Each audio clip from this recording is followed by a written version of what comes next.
Ones that are successful loved what they did so they could persevere. So you gotta love it, you gotta have passion.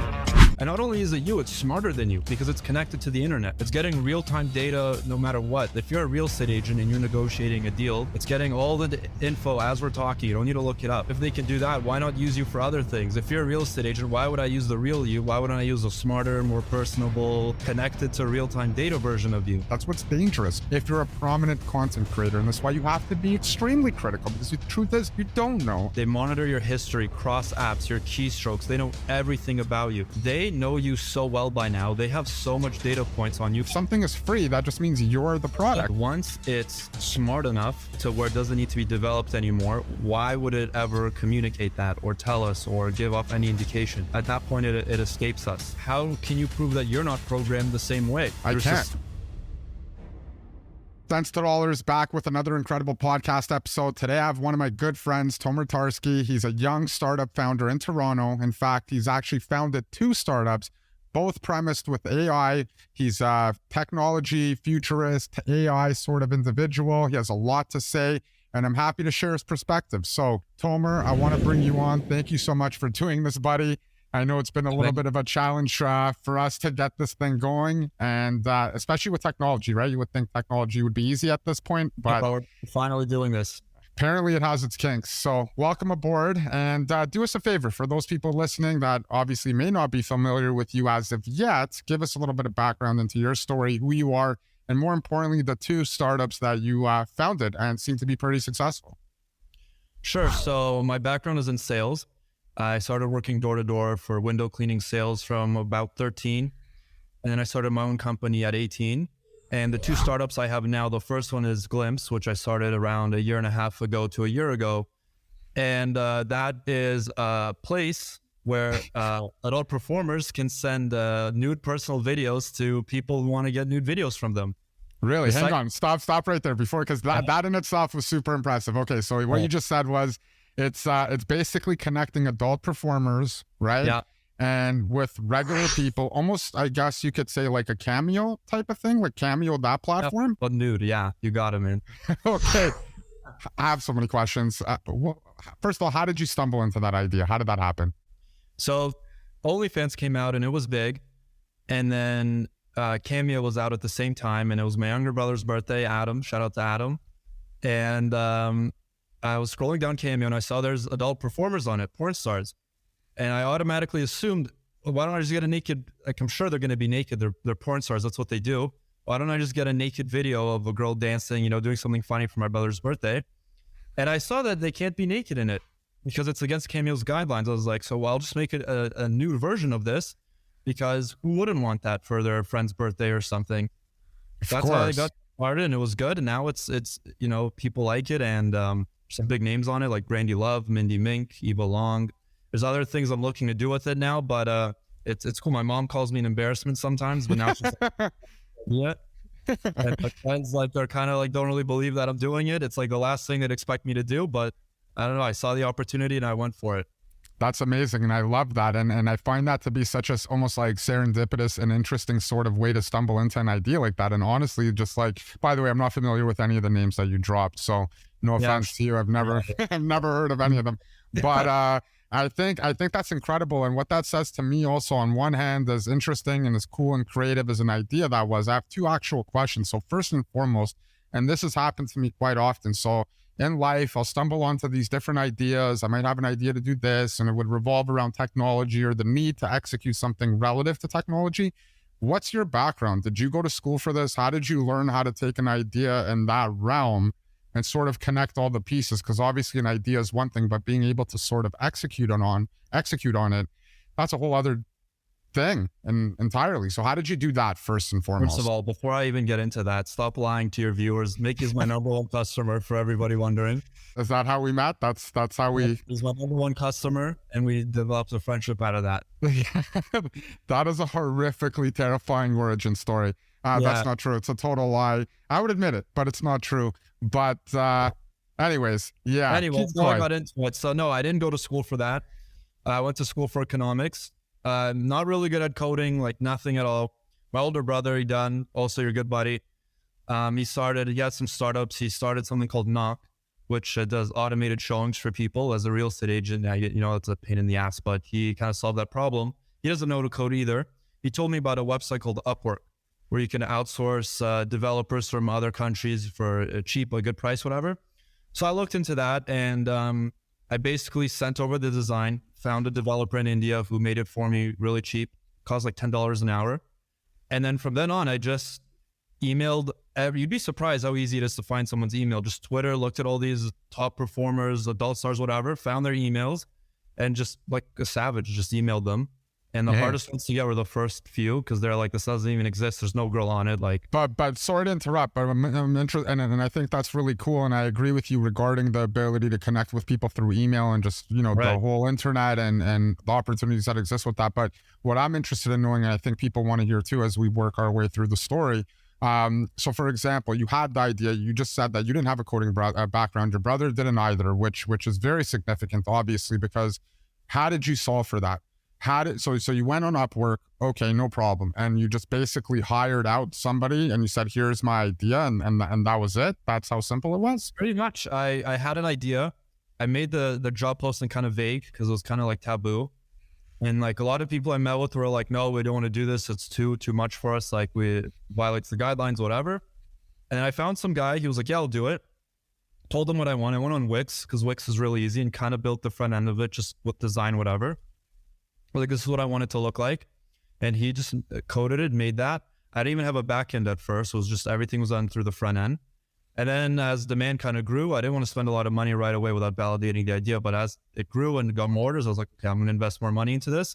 And the guy, my developer from India, just coded all of it. Okay, so now that he's developed it, which is incredible, and again, without getting too technical, was it expensive to get someone to build out an idea and concept like that? No, like relatively no. I think I paid him like $3,000 like up till now, over a year and a half of him developing this for me, constantly adding different things, adding, crypto, accepting crypto payments, all those different stuff. So yeah, it was like $3,000 total. I guess that's a lot of money over there.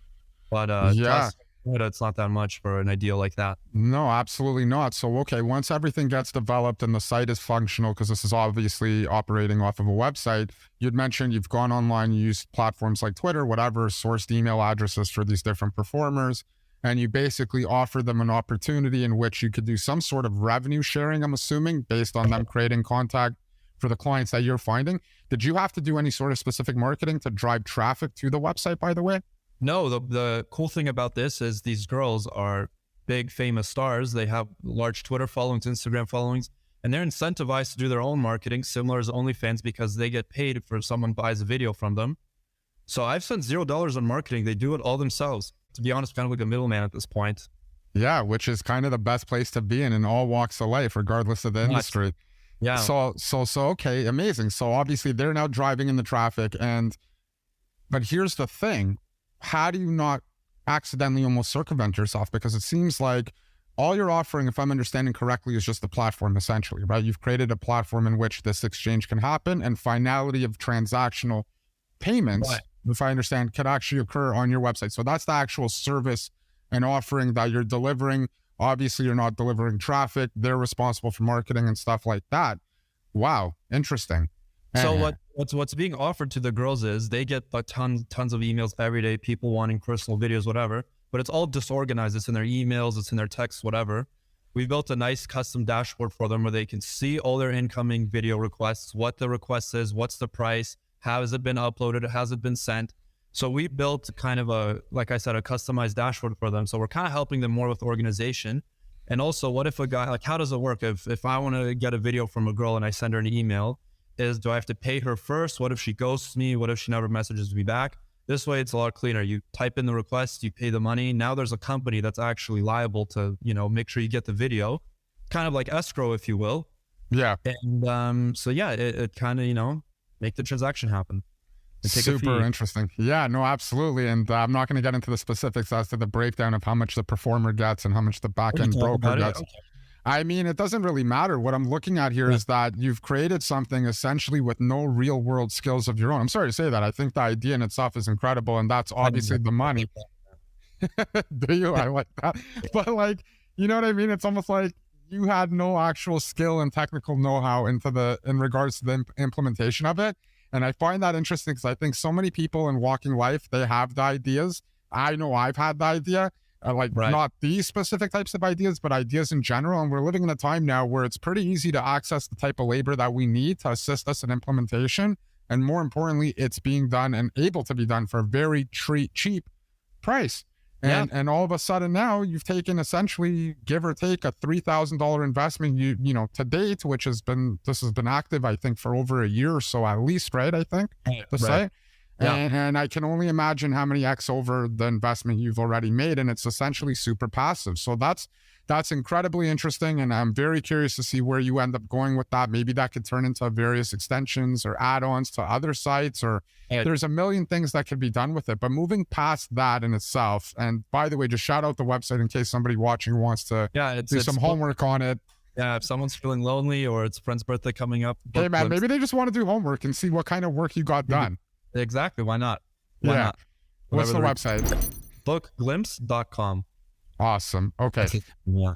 Incredible. That's truly inspiring. And I love to hear that, especially coming from you, who's so young and just found a way to sort of make the pieces come together without any sort of excuses. Cause I can only imagine so many people would be just having an idea and they're like, oh man, I can't do it. I don't know what to do and da-da-da. So it's cool that you took the initiative. I love that.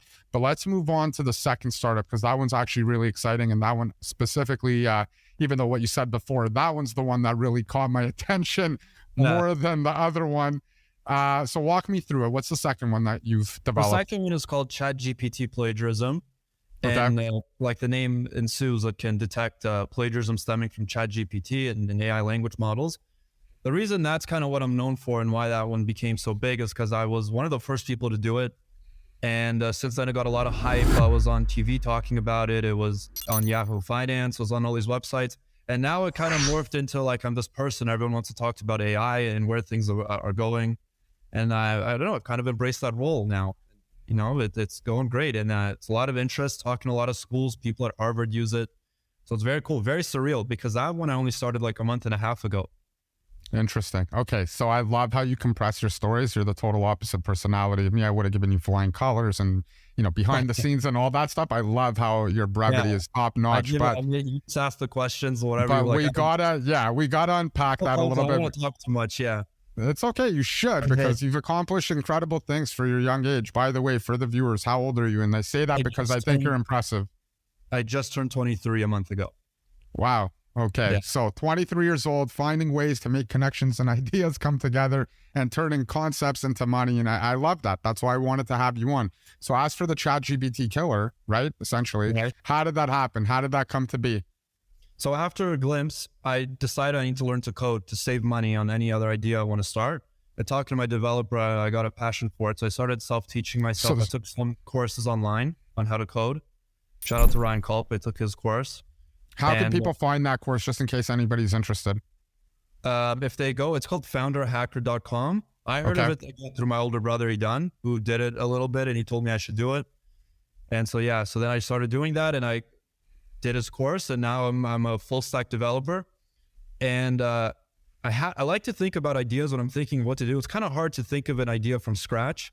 Any idea that probably comes into your head, if you Google it, it exists.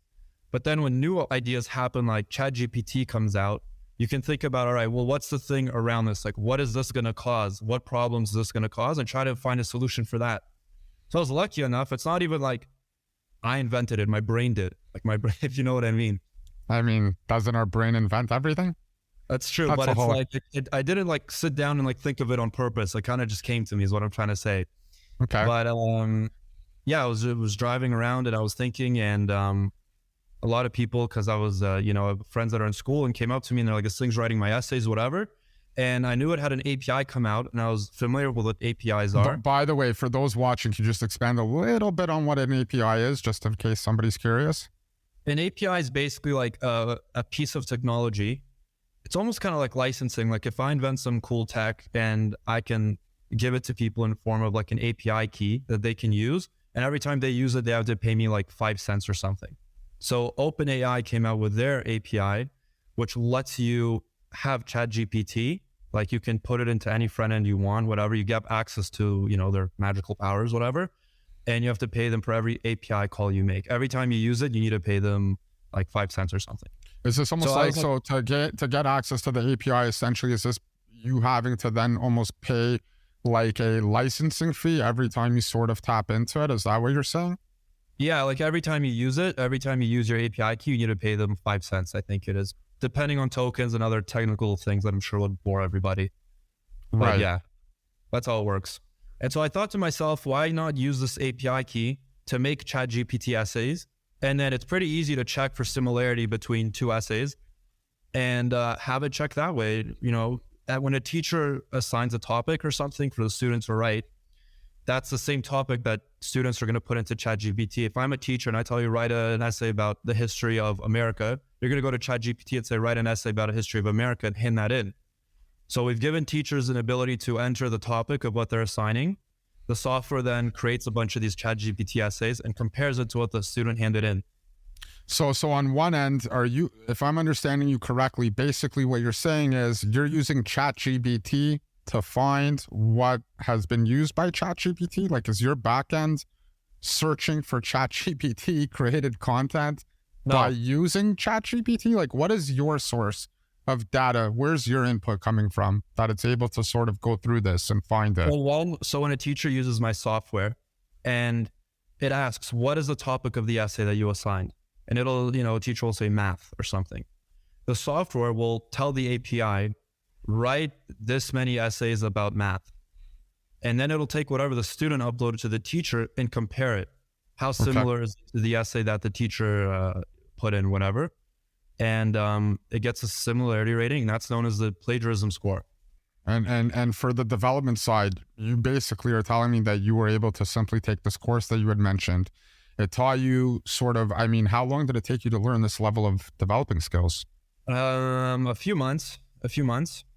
But coding is not as hard as people think. It's honestly, I've been telling everybody to do it because I always thought it was like the Matrix and it's like hard and, you know, you have to be a nerd or whatever, but it's not that hard, to be honest. Really?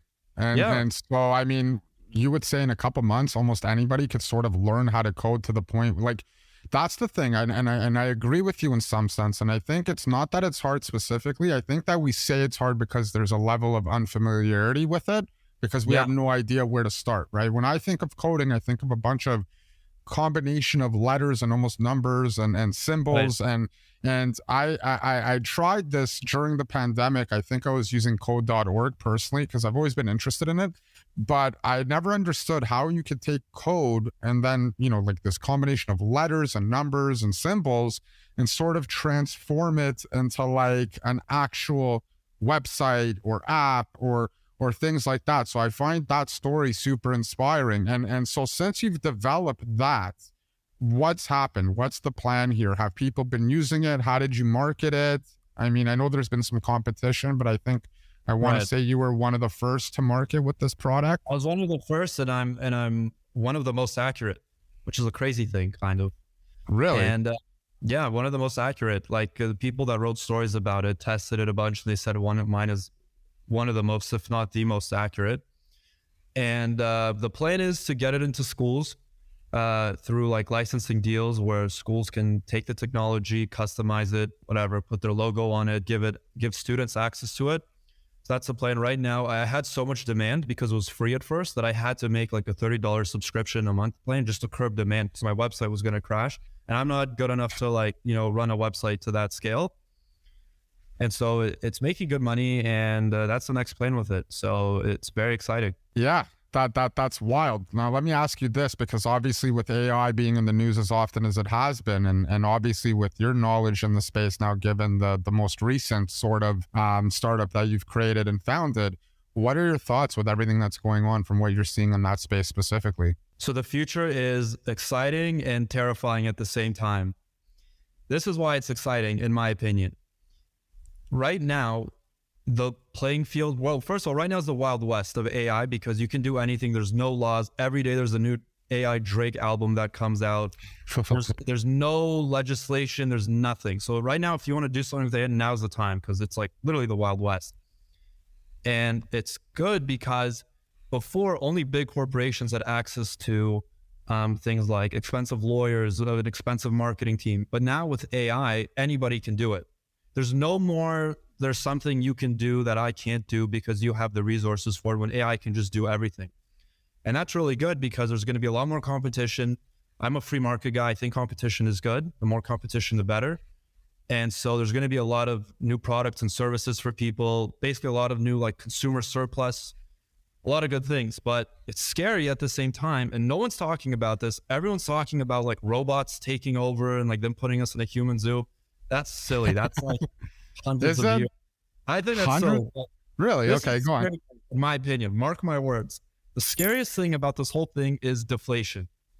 In 10 years, people aren't going to have jobs. Why would I hire someone for $100,000 to be my lawyer or accountant when the software is smarter than them, can do it for me? I don't need to hire anybody. It's cheaper. People are going to be out of work. And that's the scariest thing. We're going to outcompete ourselves by the things we're building. So that's where it's going, which is horrifying. And I think if you let me ramble on here a little bit, of course, I think what's going to happen is the same thing that happened. It's like governments are going to come in and say, this is a negative externality, AI, because it causes deflation and unemployment. And they're going to do what they do with pollution and other negative externalities, which is tax you based on how much AI you're using. Or they're going to do what they do in Quebec, which is issue permits, AI permits. Well, for pollution, they do this, but for AI, they're going to give you permits. This is how much AI you're allowed to use. You guys can trade amongst yourselves for money or whatever. And they're going to limit how much AI someone can actually use. Otherwise, it's going to wreak havoc in humans. We're just going to outcompete ourselves and kick our own butts, basically. Man, that's where this whole thing is going. Man, you're a real optimist. And I like that about you specifically because you view the future as being so bright. I don't disagree. I love the way you sort of expanded on it. I actually enjoyed how you kind of mentioned the comparison with Quebec and the taxation and all these different things. I don't think it happens overnight. You did mention 100 years or so. I don't see it going that way. I mean, my personal take on this, if I can ramble for a second, is similar but slightly different. So I think now, and you got to look back at all the sort of technological revolutions that we've had happen throughout society. So for example, you go back to sort of the times like, how did cities develop, for example, right? That came through as a bypass of the agricultural revolution. I mean, at a time, we were people that would hunt and search for food. Every day was a different day, and we had no certainty of what we were to eat and what we were moving constantly. And once we got into agriculture, farming, and we started planting and sort of harvesting and that sort of thing, that created the need where human beings had to stay in place for a period of time to watch over the coming crop and ensure that nobody would steal it and that it would yield out a positive, food-wise or otherwise, right?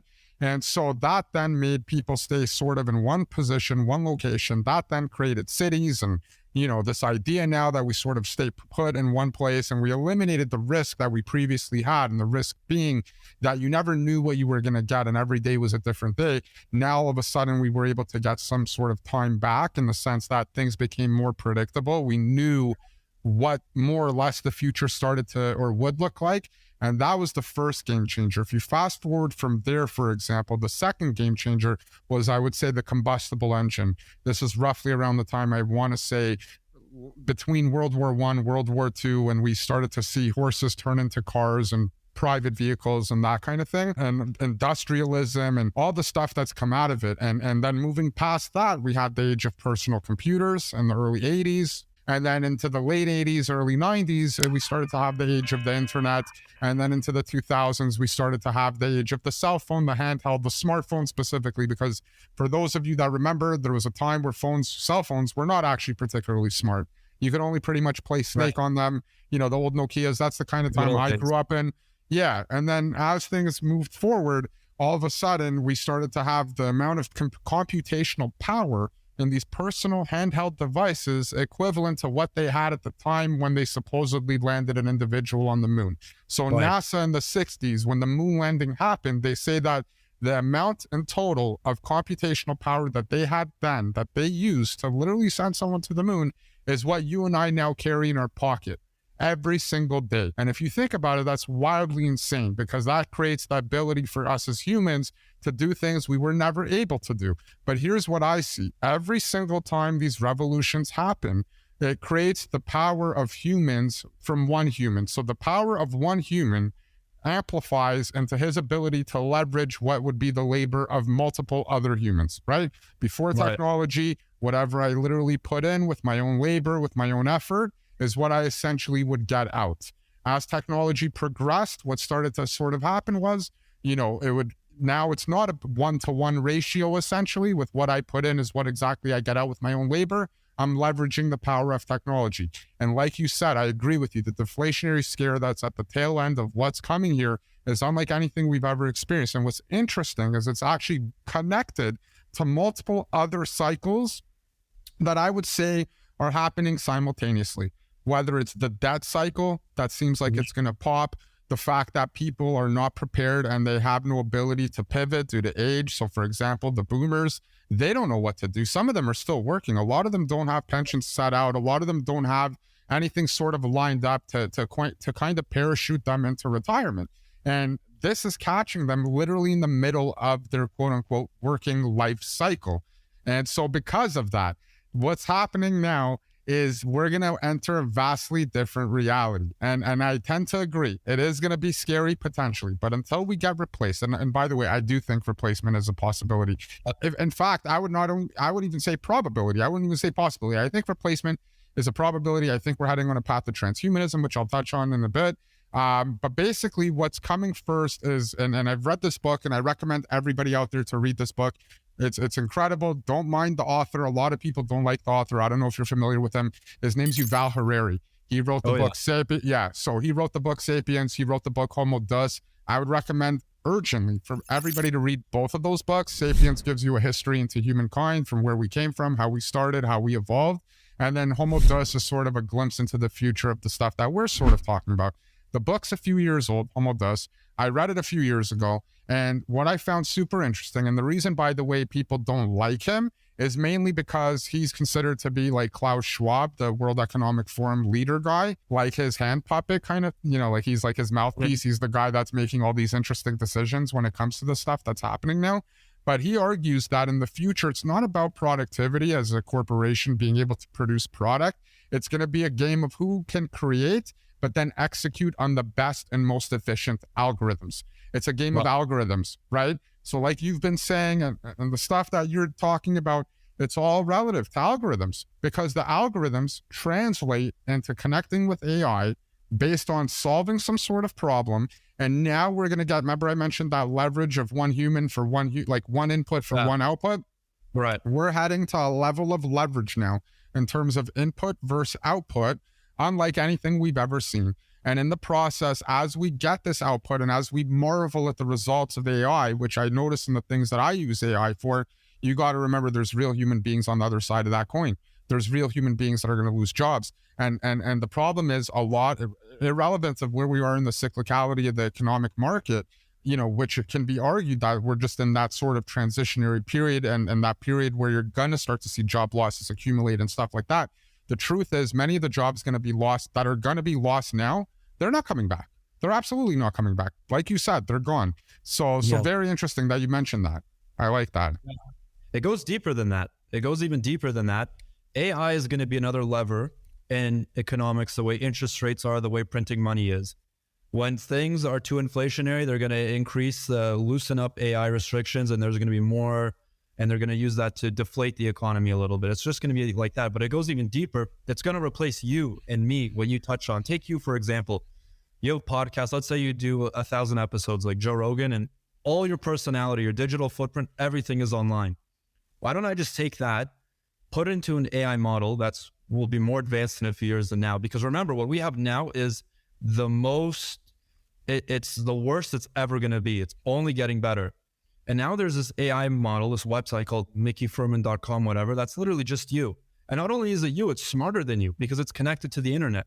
It's getting real-time data no matter what. If you're a real estate agent and you're negotiating a deal, it's getting all the info as we're talking. You don't need to look it up. And so God forbid if you die or something, all your loved ones are still gonna they can still talk to you, whatever they want, hang out with you. But at the same time, if they can do that, why not use you for other things? If you're a real estate agent, why would I use the real you? Why wouldn't I use a smarter, more personable, connected to real-time data version of you?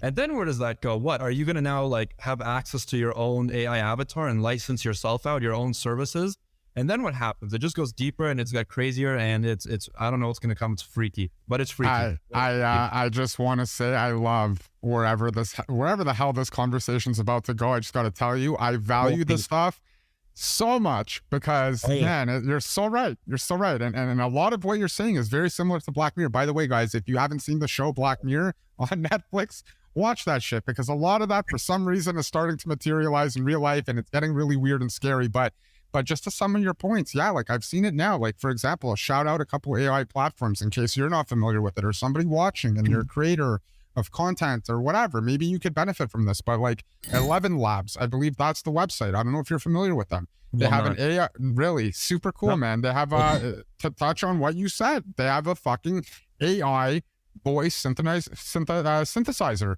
So essentially what I would do is upload my voice, clips of me speaking, multiple copies of different things that I'm saying, hoping to, because you got to remember, AI is essentially a game of input output. The more I put into it, the more it has to work with, the more it can sort of narrow that gap of difference between the real me and the fake me. And so I upload these various copies of my voice, these things, these clips, whatever, right? Could be even podcast clips. Like you said, that's what's dangerous if you're a prominent content creator. And that's why you have to be extremely critical, because the truth is you don't know. And so on 11 Labs, I upload it, okay?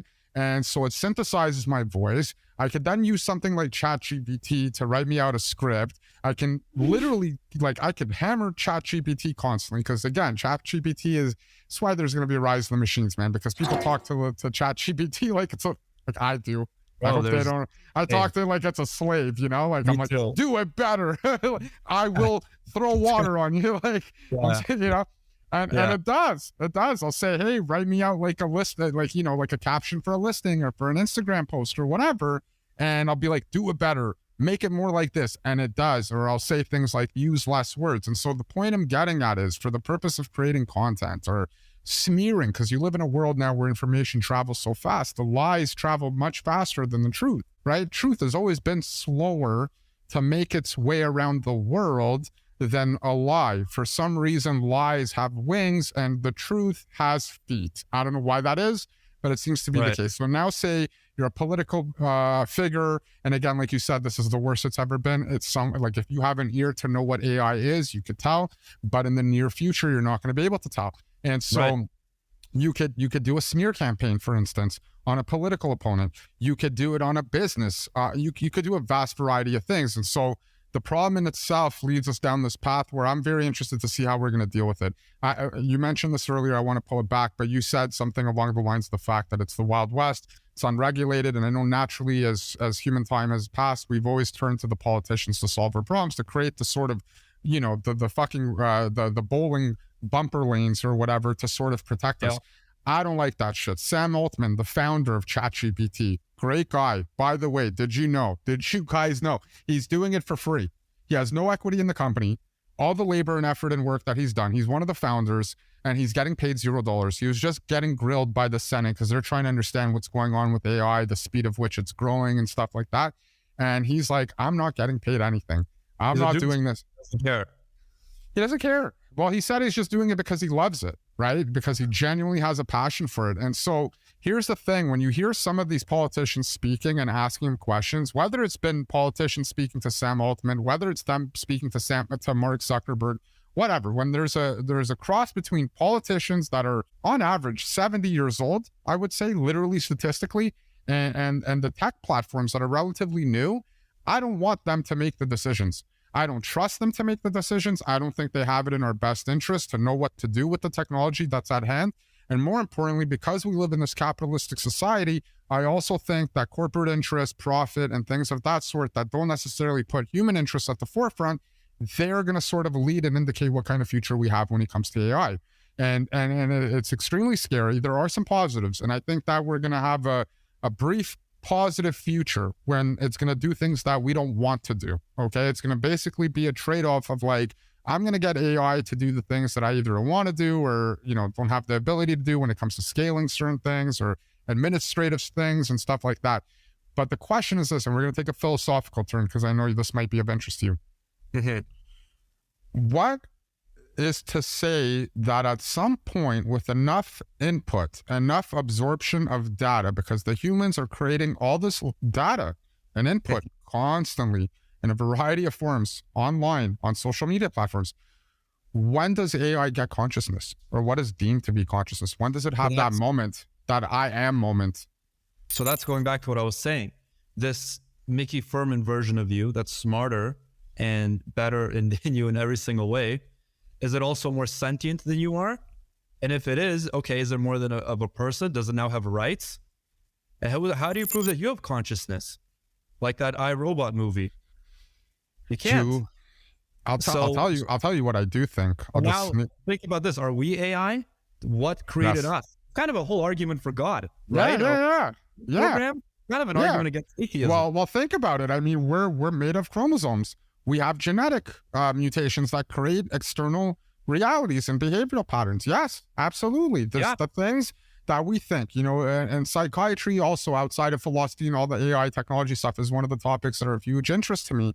I think it's wild because if you look at the world of psychiatry and you study somebody that's either had a mental disorder or somebody that's, like the serial killers and stuff like that, the question's always been, is it a question of a bad soul or is it a bad brain? What's driving the behavioral pattern? Are they reacting to abuse that they received? And so now they're projecting the abuse and the feelings that they got as children into the adult world in reality to other unsuspecting people? Or is it inherently in their soul? And I'll answer, and I hope I'm right about this. And I'll just say this, okay?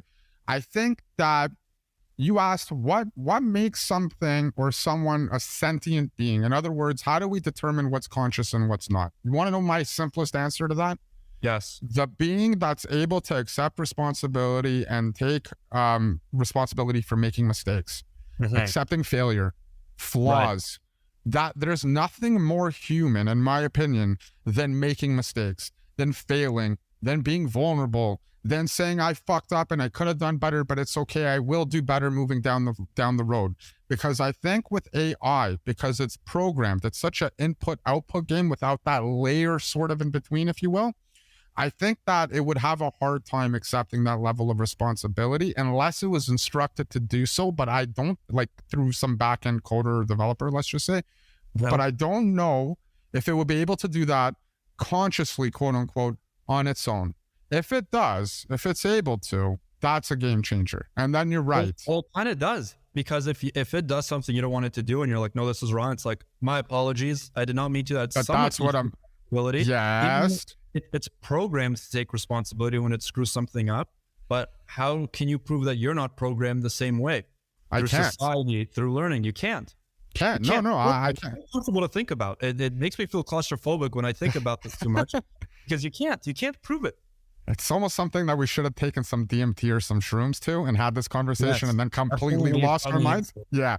But is that terrible? Right. And I don't know if it's terrible. I do think that, we've had these different stages of evolution and humanity has evolved. And maybe again, and what Yuval Harari, the author of Homo Deus, argues in Sapiens, what he argues in Homo Deus in that book specifically is that the coming future is going to be one in which transhumanism is the path. Now let's get a little bit political for a second. Let me connect a few dots that I've noticed that make me really believe all this stuff is coming, because on the one hand, let's look at the political arena. What do you have happening from an identity politics standpoint right now? Right? We're arguing over things like what gender. We can't say something as binary as this or that. We have to make it into a whole conversation, into a whole argument. Okay, and we also understand that it's likely 1% of the population that's genuinely supportive of it. That doesn't mean, by the way, that 99% of society is specifically against it. That's not what I'm saying at all. It just means that maybe the vast majority are indifferent, but they don't want it projected onto them and interfering in their day-to-day life. But the 1% are the most vocal, but they're also creating the penetration of results that we're now seeing. And when I see that sort of mismatch, to me, I'm always suspicious because something in between all that doesn't align in my mind to make that make sense. So now when we start studying this, and I'm like, okay, so we're going to have this sort of gender neutrality in which your fluidity, where you could be anything. Okay. And that's much more important than people realize, at least beneath the surface, because what I'm starting to understand and recognize is hey, you know what? If we don't have identity of self by way of saying biologically, I am a man or I am a woman and, this sort of thing, all of a sudden it creates this X over identity. and it just creates a larger collective. I believe that collectivism is dangerous. I think this is a big part of the reason that we saw massive issues throughout society's history. I think that collectivism has always been at the surface and at the crux of a pattern that results in vast amounts of deaths unnecessarily. And so now you have this collectivism of gender happening where we have no self-identity. And the fact is, it's not about empowerment, because empowerment isn't having unlimited options of 70 choices to make. It's not that complicated. You could behave and you could identify in society whichever way you want, but we have to keep some sort of level of objectivity, because if we don't, this sets us up for what? The coming transhumanism. So keep that idea in mind, put that to the side. That's just one facet. Then you have, you know, in the background, and I know we all love Elon Musk and recent news of him and shit that's going on over there with his connection to the island and, you know, all that stuff. Again, I'm not saying, I'm not saying he is or he isn't. All I'm saying is this: the guy literally came out and said, hey, I have a company that I'm working on. One of 5 or 6 companies, by the way. And if, I've always said this, a guy that has that level of power, you know, from the sense of like, hey, this guy's drilling holes under some of the largest fault lines in the world, right? With the Boring Company. He's drilling holes. There's tectonic plates there. They're known for earthquakes. What he's doing is relatively dangerous. So the amount of trust that's been entrusted him from a high level of individuals, government, stuff like that is vast. Okay. It's hard for me to imagine that a rebel has the ability to find some sort of agreement with the people that he's supposedly rebelling against. That's odd. You have Starlink, which again, he's shooting satellites into space, which is now going to control the internet. The internet is information. You have things like SpaceX. SpaceX is getting the government contracts. You know, NASA is outsourcing the vast majority of their work to SpaceX. He's getting the NASA-based contracts. And again, that is another direct connection between him and government, a massive government agency that people have problems with because of the stuff that we've been told this whole time. Fast forward past that, you have the Tesla company. I don't know if you've seen this, you know, the way they sort of obtain lithium and create the batteries and the destruction that it actually does to the earth. And a lot of people don't know this, but the fact is, and the reality is, at the moment, you still need to charge your Tesla. And charging your Tesla, here's what happens. You have to plug into what? The grid. The grid, 90% still runs off fossil fuels. It might be higher, it might be 95%. And so what you're seeing unfold right now is nothing more than a virtue of concept, but not real practicality. Because yes, we can all switch to that, sure, but the truth is we're still tapping in and creating this unfathomable demand for the very thing that you're against. So you've got that. He's got deals with China. And the point I'm getting at, when you have a guy like him that we've now established is so deeply connected and in tune with governments and massive contracts related to big institutions and questionable behavior with the Epstein shit, he's the guy talking about putting a chip in your brain. Yeah. Like, and if it was anybody else, anybody like the government saying this, or Bill Gates, this is the power of brand that I keep talking about. Power of fucking brand. If anybody else made that comment, we'd be up in arms. We'd be up in arms. There'd be a hated figure in society. But because Elon Musk is a great shit poster on Twitter and he bought Twitter and he preaches free speech, that's exactly what makes him, and the memes exactly in the crypto, that's what makes him the absolute ideal Trojan horse. And next, what comes is this, because Google has an ability to basically predict what's happening in real time faster than any other institution. The amount of data that Google gets is unfathomable. And so they're able to know, based on people searching in real time, trends, patterns, and he who controls the data essentially controls reality. My concern is when we get to this place where you have things like chips, where you have things like AI-powered chips that are implemented into your brain, which again, today sounds crazy, but in the future, through conditioning, through media, through stories, through whatever, through narrative, we've seen this shit happen already. What's going to happen then? Because then your thoughts are no longer your own. And eventually, it's a slippery slope. We're going to a place of no return, transhumanism, and I'd like to make this more positive. I'm really trying to find it, but the end of it probably won't be. But to get to there, I think we'll have some sunshine a little bit along the way. I'm going to try my best to blow your mind here. Please do. The Google and the real-time stuff. I don't know if I'll succeed, but the thing with Google and Facebook and Twitter and TikTok, all these companies, monitor. If you don't believe me, just look at the terms of services of whatever you're using. They monitor your history, cross apps, your keystrokes. They know everything about you. So when people are like, if me and you talk about UFC and then I'm on Instagram and I get an ad for UFC or whatever, everyone's like, this is Big Brother. They're listening to us. It's not that they're listening to us. This is my theory. They know you so well by now. They have so much data points on you that they know that tomorrow at 4 o'clock, Tomer and Mickey are going to talk about UFC, and now we're going to give him an advertisement for UFC. But if it can predict what you're going to talk about, can it predict what if you're going to commit a crime, if you're going to do something else? Whenever I get into my car now on my way to somewhere, it tells me 30 minutes to this destination. Google tells me it knows where I'm going. So they know everything about you. They know everything you're going to do. And then if it knows who I'm meeting, and I don't know if this is a bad thing, because if I talk to, if I'm talking about something that's interesting, then I get an ad that's like a good ad that I'm getting. Maybe I want to see that ad. But are you comfortable with these big companies knowing everything about you? And what if we live in like a super dystopian time in the near future, super authoritarian, which is possible with the way the governments are going right now? And what if it's like they narrow it down so much that they're like, there's a 70% chance tomorrow that you're going to commit that hit and run, or you are going to litter, or you're going to say this word or do this thing. And so we're going to stop you before you even commit that crime. And we're going to alter your course right now. Course correction.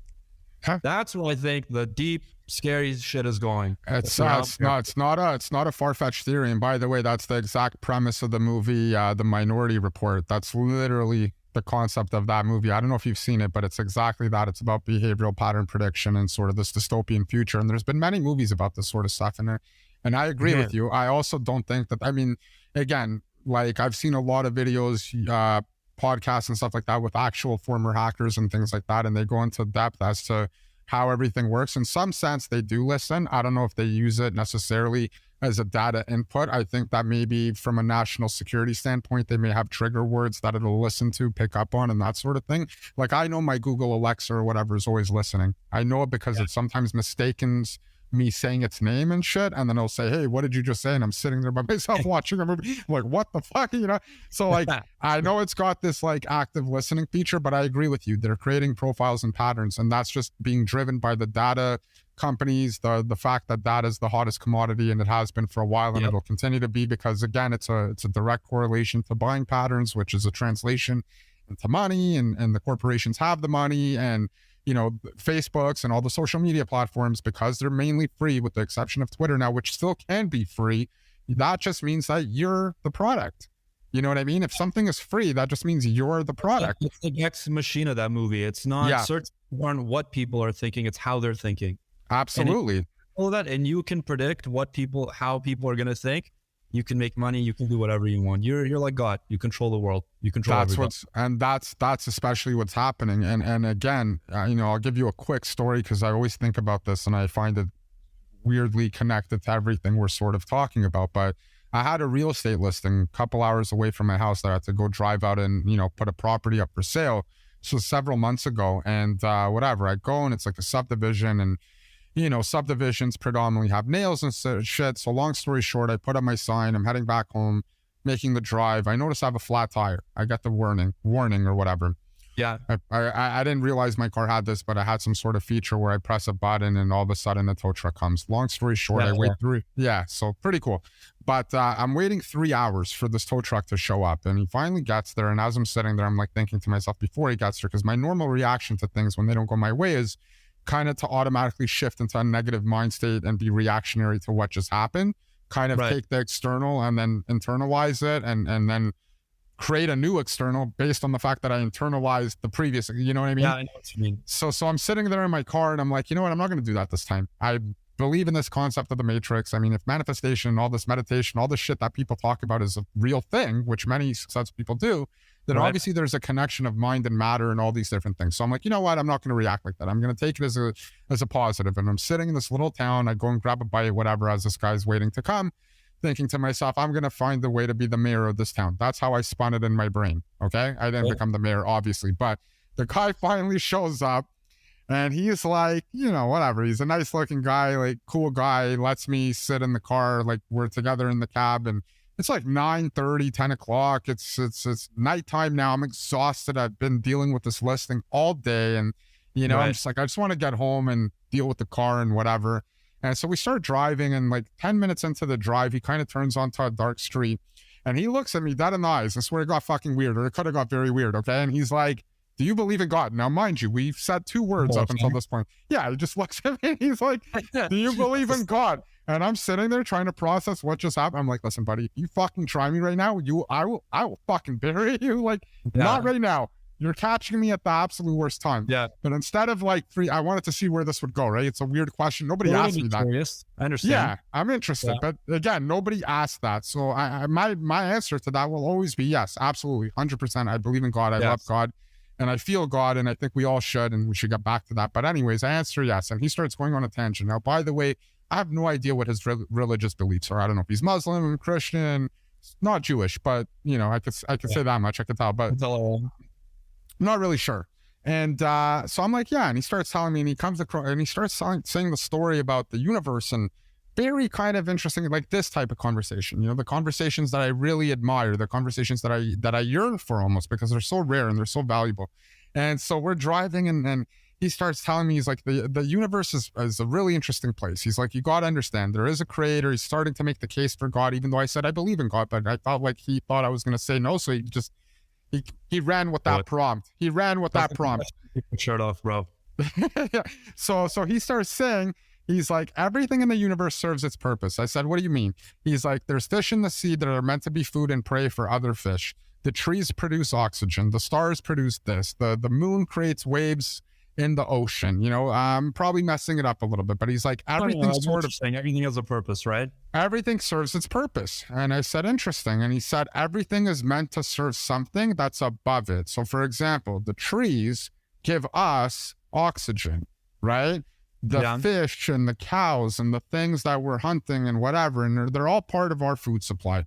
It all leads up to us, because I think with religion and with God and this concept, I was even personally an atheist for a while. I'm absolutely not, and I haven't been for a while, but for a while I was. But it's kind of like this concept. He's like, for humans, we're serving up. There's something above us that we're serving, and the concept of that is God. He's like, the trees don't fucking know you and they don't care about you, but they're helping you because they're producing this thing.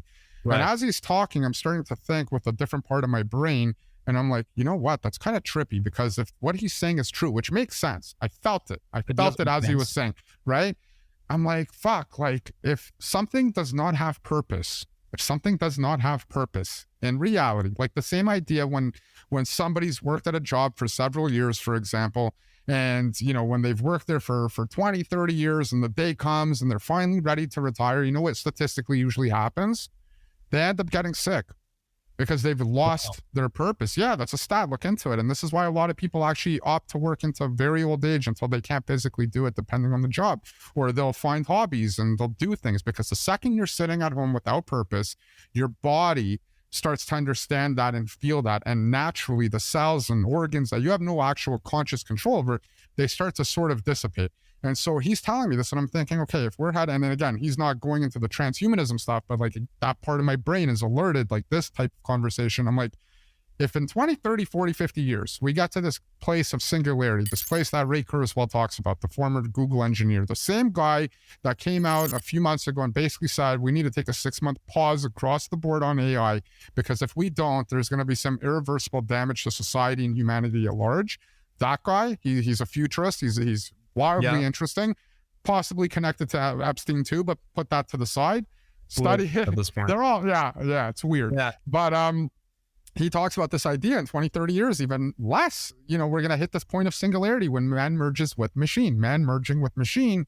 Yeah. Okay, then eventually the need for organic or bionic man fades, and then humans are left with what? No purpose. And so that is the next phase of humanity. And Yuval Harari, that author I mentioned earlier, sort of talks about this too. And when you start connecting all the pieces, and we start thinking about the vaccines, and you start thinking about the pandemic, and you start thinking about all these different things that are playing out simultaneously with the economic issues in the backdrop, with the macro global geopolitical shit, the fact that we're getting into a multipolar world versus a globalized world, you're starting to kind of think, okay, wait a second, maybe there are too many humans. maybe they don't need us anymore, because it goes back to the beginning when we were saying that idea of like one-to-one input output, human labor versus output. If that number leverages out and it becomes 1 to 1,000, which it's probably already at that with today's technology, if not 10,000, but if it gets to like 1 to 1,000,000, that other side of the coin means all those humans are no longer needed and serve no purpose. And so guess what happens? Things go the way that I'm saying, which can happen because we're evolving naturally, and we're getting to this place now where the need for organic humans are no longer needed. Like you mentioned, this synthesized AI version of myself. You're absolutely fucking right.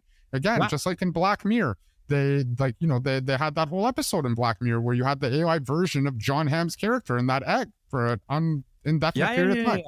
White Christmas. But how do we take this and information, and because people are watching this, hopefully a lot of them, and as they listen to this, not wanting to sort of lay in bed under the covers. I don't want that.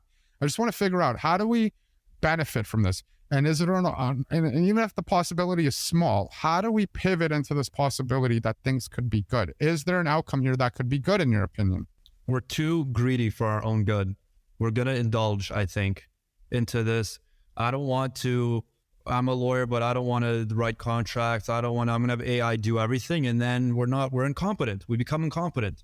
That's what I think is going to happen. We need to freaking walk before we run. We need to be super careful about what we do. Everything. And that's why I love the free market, because take me, for example, this thing came out that can write essays on the spot. I'm incentivized to write software that can solve that problem because I'm going to get monetarily rewarded for it. So all these problems that arise, I think it's not up to the government. Our fate is in our own hands. There needs to be people on the other side that are creating cool solutions to this stuff.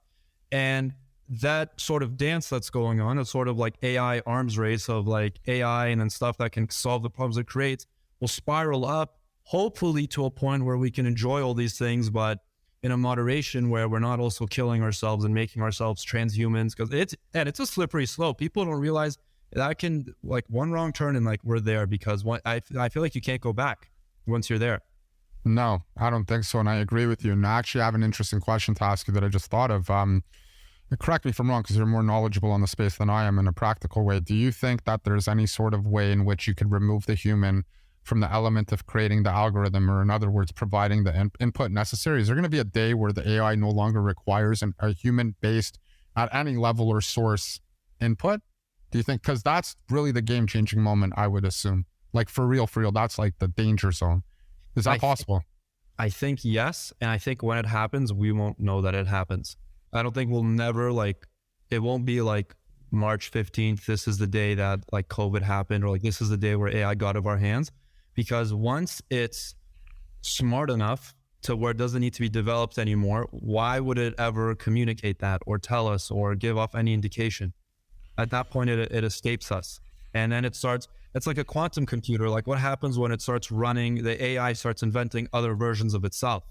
Yes. And it keeps going and going. And then we're the bottom of that chain. And we're just so incompetent and so like, we're these humans and we can die. We're like ants, and like this thing can live forever because it's software. It's not connected to anything.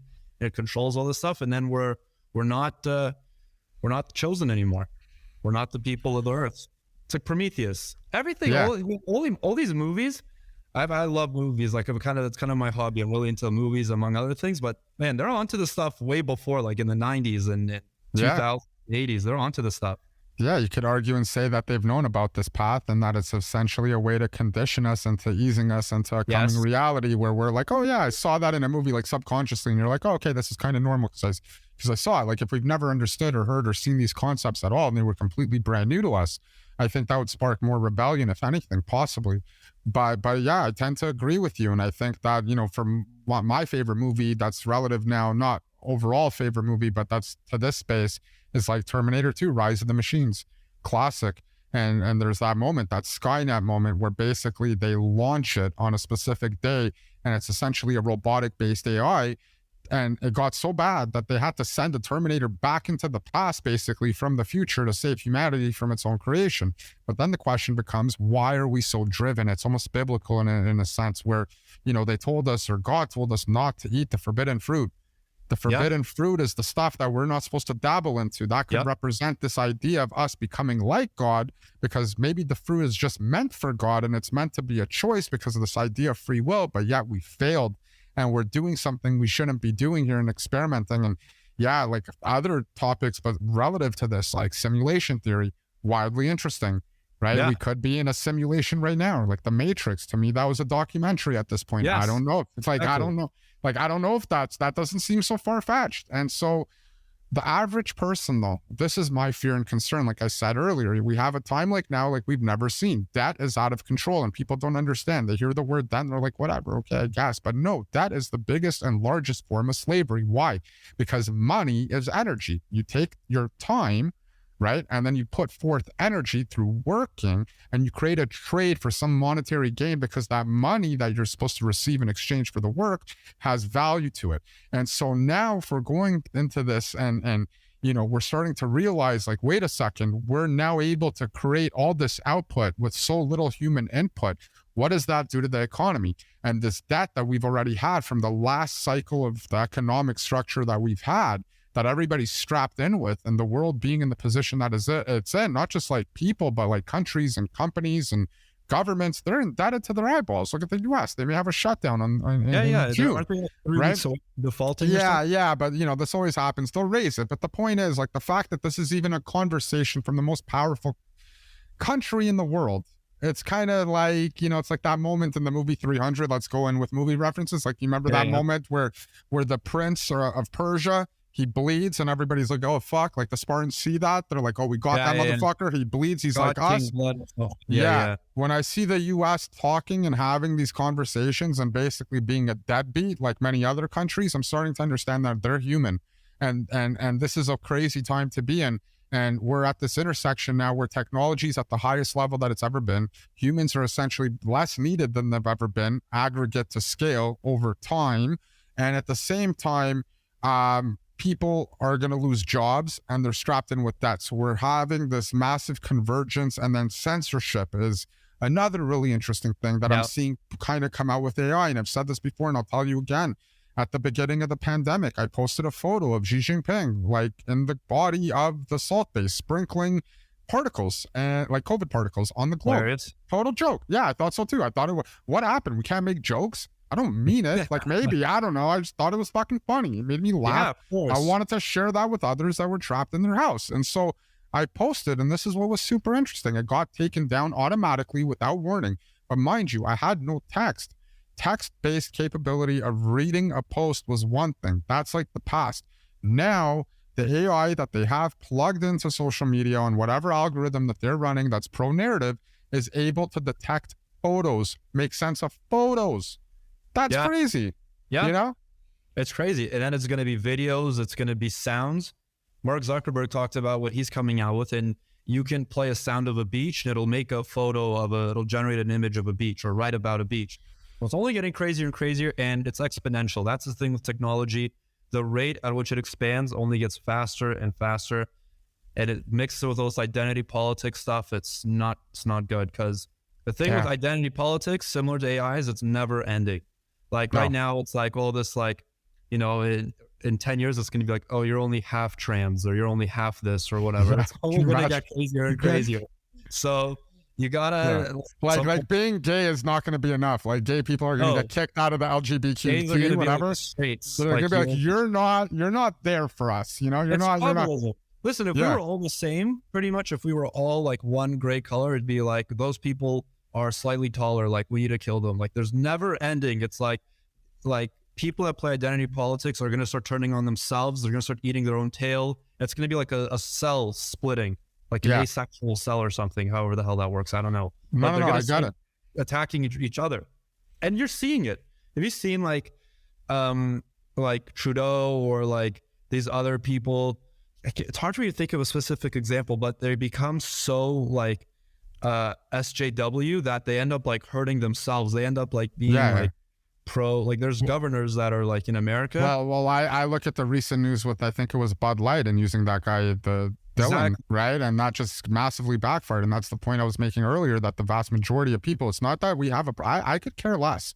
It's for the same reason I don't want heterosexual couples coming into my child's classroom preaching Nobody. sexuality. You know what I mean? Not- So this isn't about orientation. It's about the Yes. fact of separating children from concepts that they've not yet understood. I think sex and love and all those topics are really important, and they're really critical for society. But I also think the introduction of them are equally as important, because I think a lot of the problems we see in the world today is because people don't understand their true purpose and meaning of those things. Sex, love, we're misusing the tools that we've sort of come here with for other reasons. And that's sort of putting us on this negative spiral as a society at large. And I even saw an article today that I was thinking like, man, like, yeah, like right now the birth rate has gone down as well also. Yeah. Which is interesting. That's another sign for God, because these people are taking themselves out of existence. Yeah, but I don't think it's just that. Like, I don't think it's just that community, for example. I mean, that definitely has a role in it.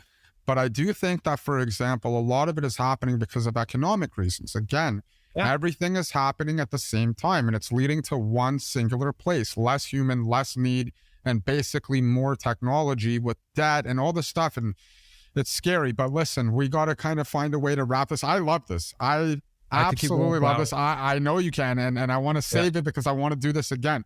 But I want to grab your take on something with what's, you know, outside of all the stuff that we've obviously said. You're young, you've accomplished a lot, and you're somebody that's keeping a close eye on the space.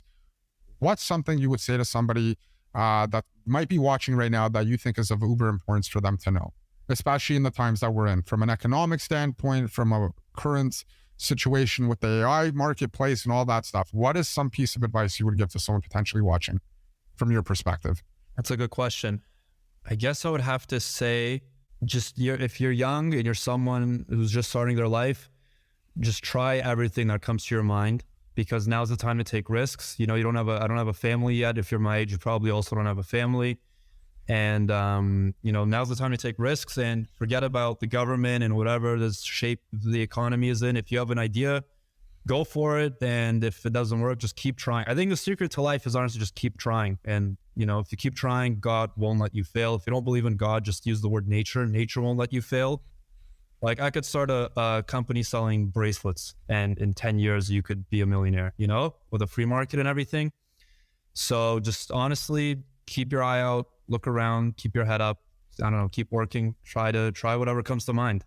Yeah, amazing. And I like that you actually said that, because I think what's super important and what actually makes us human, at least for now, and the one separating feature between us and AI, I at least hope for the time being, before AI maybe starts to do this more on its own, I think embracing failure is super important.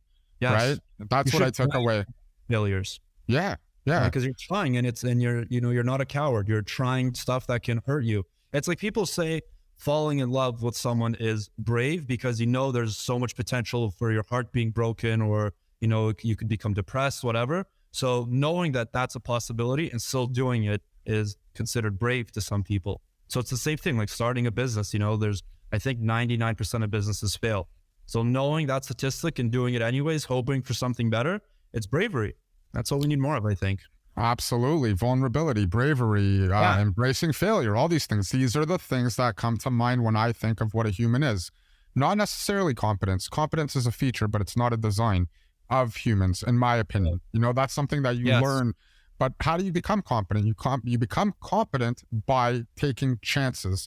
If you look at any sort of segment of society, whether it be marriage, starting a business, any one of these different things, the statistics on all these things are horrifying. Like, if these were if you were to walk into a casino and there was a table there called the marriage table, and you were to gamble at it, you wouldn't walk up to that table, because you'd be like, oh, fuck, like, these are terrible odds. I'm going to lose my money. But it's not about that. You know, it's about the fact that the one chance that it could go right is unlike anything else. And it's all those things that we talked about and the things that you just said that make us human. And like I said, hopefully AI doesn't learn how to sort of have that. But again, the thing that we have that makes us that, how do we know we weren't programmed to be that way? Can AI be programmed? I don't know. We don't know. I don't know. And I can't say for sure, but I like to think that we have something intrinsically different about us. I'd like to think that there is such a thing as a soul. I do believe in souls. I do believe in God. I do believe in energy. And I do believe that, you know, we do live in a world that is a creation, but also equally possibly a simulation. I think they can coexist. I don't think science and creation necessarily have to operate individually. I think they're actually quite complementary in some sense. I mean, the fact that these rules of reality exist are just evidence of coding in a creation, right? If you're a developer and a coder, you're going to create systems and rules for your creation. I don't think it's all that different, but I think what makes us unique is our ability to connect with one another in a way that we can feel. And I think at the core, and again, because you brought up the movie thing, and I love movies too, but like Interstellar, remember what Matthew McConaughey the whole time. Yeah, mine too. It's so hard to pin one, but it's very up there. Yeah, I love Christopher Nolan, legend, Hans Zimmer. Yeah, Hans Zimmer, unbelievable. Just all of it. And that's the thing. You know, I'd like to think that is innate to humans. I want to believe that, you know, I want to believe that humans can live and experience these stories that contain emotions with ups and downs and pain and pleasure and this world of color and magic. I want to believe that's unique to us. I pray for it. But with all that being said, I love you. We're going to do this again. You're awesome. 23-year-old guy. What a brilliant individual. Can you do me a favor? If people want to maybe connect with you, follow you, have a question for you, I think you should get into the business of consulting. Yeah, maybe, for sure. Not maybe. Let's try that out. If anybody's interested. The reason a lot of what I've been able to do is because I have such a good group of guys and friends like you. And, you know, listen, if you guys tell me something to do and it sounds like I believe your guys' judgment, so I'll definitely try it out. Appreciate you. So where can people find you? Oh, my Instagram or Twitter would be best. I just got Twitter not too long ago, but my Instagram is Tomer_Tarsky. And my Twitter, I think it's the same thing. Same thing, Tomer_Tarsky for both of those. Fantastic, man. Want to thank you again. This was honestly one of my favorite conversations. Of course, man. It was a great time. Definitely good experience. You did well. You killed it. And guys, man, I value these conversations. You know, I think these conversations are so important. I think they're so underrated. And I think so many people walk around pretending to dumb themselves down to fit in. Fuck that. Speak your mind, speak your truths, have conversations like this, learn something, share something, think about the future in a positive way. I completely understand this kind of had a massive negative dystopian undertone. That's important also. Yeah, you can't discount fear. I'll just say this one last thing, because I've had this on my mind recently. You know, you have all these spiritual gurus and individuals on social media now, like these Tony Robbins types. And they're always like, oh, you got to speak positive. You can't speak negative. Fuck that. That's bullshit. If you don't speak the negative, if you're willing to ostracize objectivity out of your life in any realm, that to me means you're scared. That to me means that thing that you're not willing to speak on is essentially something that's baked in fear. And the opposite is what you should do. What you should do is look at the negativity, and what you should do is look at the things that are challenging, and you should address them. And you can say, fuck that. I don't get it. Even if it's depression. Like Tate had that whole thing. I'll say this, fuck, you keep sucking me back in, Tomer, but like, I'll say that. You're sucking just because it can. Year of yourself. You're sucking yourself in. But go on with this. I just wanted to say this. I want to get your opinion, and I'm sorry. I know we should have ended it, but it's okay. Fuck it. Believe it. Let's go. I thought about this, and I actually wanted to ask you this. So remember about a year ago when Tate was making the rounds for saying that he doesn't believe in depression, that it's not real, and had that whole thing. Okay. What's your take on that? Do you agree with it or do you not? No, because why not? Saying that I partly agree with it, but he's like, oh, if you're depressed, try having a six-pack and you won't be depressed. There's so many athletes that are in better shape than any of us, and they get depressed all the time. I think depression, it's honestly like, it could be just a chemical imbalance, but you need to have serotonin, you need to have dopamine, and exercise definitely helps. But finding a purpose, like, I think I can't speak on like depression for women because I don't know what that's like. But for me, for guys also get depressed as well. I think for us, it's more about like feeling like that we're valuable, that we're leaving a legacy. Like long after we're gone, we left something behind. Like if it's a product, if it's something that makes the world better and you're working towards that goal, I think for me, at least that can cure depression. But it could also be going to the gym and getting in shape. I agree with part of what he's saying. Yeah, no, absolutely. And I don't discount anything. In my opinion. I wouldn't say that, like, in my opinion, it's not that he oversimplifies it. For me, I was more just trying to say what I was saying earlier, which is basically that, look, I think that we need to be as objective as possible. We need to understand that the world and life in itself and the experiences we have and the stuff going on around us is going to be both good and bad, almost equally. That's And beautiful. yeah, that is, because then Like you don't know this. how do you know what good is if you don't have bad? Everything is good, nothing is Yeah. good. And the fact that positivity or being positive is a thing, that only happens because you know what negativity and you know what bad is. And the fact that you have peace is because you had chaos. So it's like, stop pretending these things don't exist, because that represents fear of it. Instead, embrace it, because that is human, and say, okay, I understand, and that's cool, but I'm going to move past it and move forward, and I don't care. It's almost like Home Alone, if you remember, where he was scared in the basement. Yes. There was that thing until one day he's like, fuck you, and he shot the thing at it. He basically conquered his fear metaphorically, I It's guess. funny about this whole thing is we kind of sound like hippies right now. But Yeah. if you actually listen to what hippies are saying, but take away their weirdness and their drug addict degenerates, whatever, they're kind of right if you think about it a Yeah. little bit. And They by have the some way, shit. I wanted to just sprinkle a little bit of sunshine. If you've made it this far into this, I'm sorry. I know the first 90% of it was like horrifying. But anyways, on that note, do you have anything left to say, by the way? I want to give you the last word. No, man, thanks for having me. I'd love to do this again. And will. to go against this like thing that, you know, we were pessimists or whatever, have someone on next time that's an optimist about this whole thing, you know, get different opinions, get different people. That's what makes the world go round. 100%. I love that. And yeah, it was an amazing experience for me, man. Thank you. Likewise, buddy. I love you. And thank you guys for tuning in, and make sure you stay tuned for the next one. This story has the potential to transform life on Earth forever. So Google, the most powerful company in the world, has reportedly developed an artificially intelligent machine called Lambda. And that machine has become sentient, meaning has become aware of itself.